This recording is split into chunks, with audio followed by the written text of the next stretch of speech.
Aimee Seif Christian is a writer and domestic adoptee. She was born in New York and adopted through Louise Wise Services after 6 months in foster care.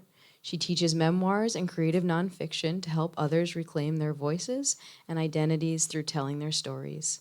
She has been published in the New York Times, the Washington Post, NBC Think, Poets and Writers, Atticus Review, Smoke Long Quarterly, Pigeonholes, and more. Her essay, Carry Me With You, is coming out later this month in the Rumpus's second adoptee-centered issue. Tonight, she is reading her essay, Carapace.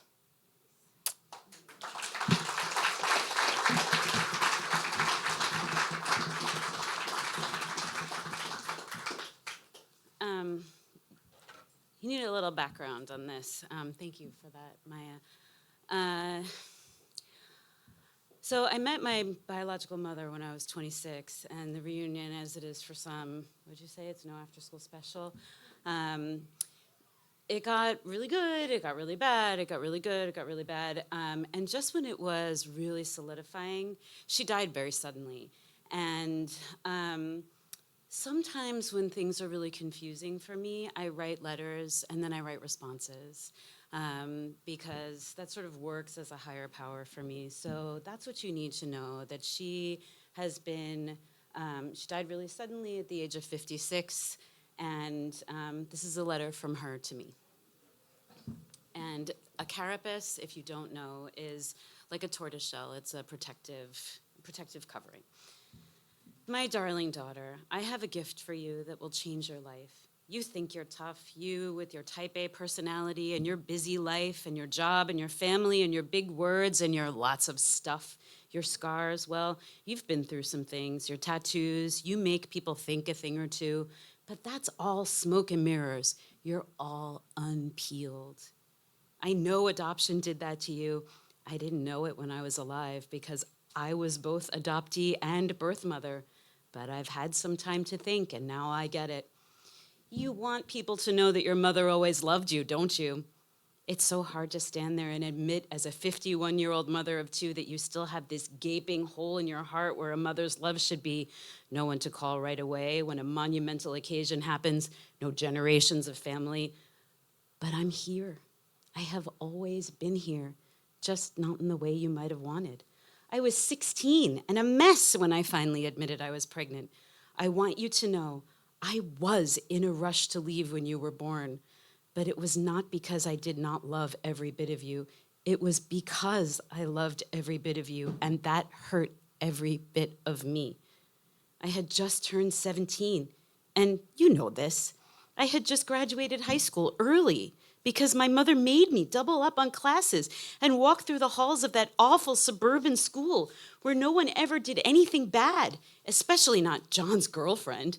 And with my big old belly with you inside, I loved you, and I had to leave you and your gorgeous head of hair behind, and fast, or I would not have been able to at all. In my haste, I neglected to give you something essential, and I didn't notice it when we reunited because I too lacked it at the time. I have it now, although it's getting heavy and I don't need it anymore.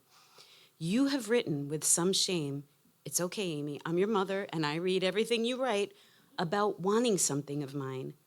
Now I have something to give you. But first, I want to explain. Here's the thing. We're so alike. You remember how you looked at me when we had dinner at Josie's that night after I was with my mother and she and I had fought, and I told you, never, never, never would I forgive her for making me give you away. Never, never would she get you back, that she didn't deserve you, and my face got white and my lips got thin and I couldn't eat, and you looked at me with a mixture of recognition and disappointment, and you thought I was every bit as 16 as the day I told her I was pregnant and she said she was taking you away. That's you, every day. You don't want people to know that, but they might need to, my sweet girl. You are still reliving the pain of it all. You let your adoptive mother get under your skin every day.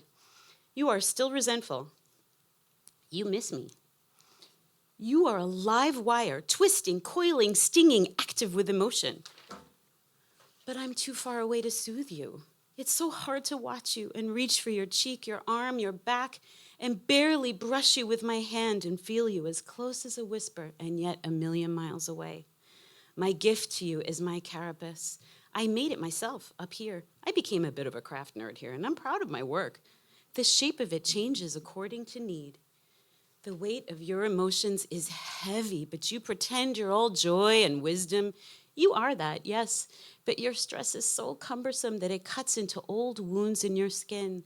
Oh, you tuck it away, but eventually you have nowhere to put it. That was me too. It spilled out of my pockets, out of my ears, my everywhere. Then, when I snapped or cried, people I loved would be shocked and hurt. Adoption is upsetting you? What do you mean? You're so together. But you know the truth. Because you have a thin skin made of a million tiny reactors, or not so tiny, or one big one.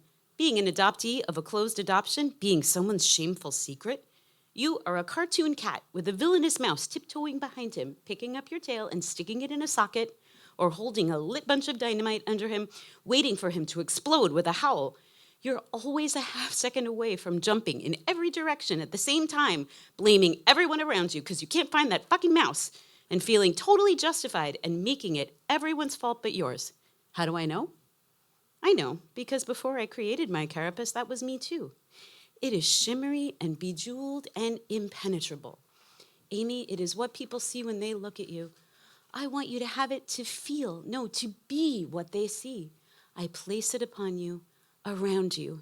For me, it became a bejeweled shroud.